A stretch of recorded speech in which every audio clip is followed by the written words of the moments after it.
નમસ્કાર.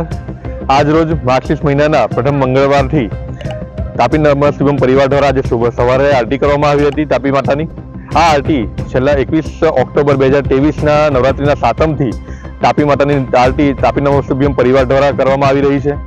આ આરતી તાપી માતાના આશીર્વાદથી સુરતીઓના ઉત્સાહથી અને સાથ સહયોગથી નિરંતર ચાલતી આવેલ છે. હવે આ તાપી આરતી ઘાટ સુંદર રીતે વિકસિત થાય તે રીતનું આયોજન પણ કરવાના છે. તેના અનુસંધાને આજરોજ અમે સૂર્ય નમસ્કાર પણ કર્યું છે અને ભવિષ્યમાં યોગ અને પ્રાણાયામમાં યુવાઓ જોડાય તે રીતની પણ એક્ટિવિટી અમે કરીશું.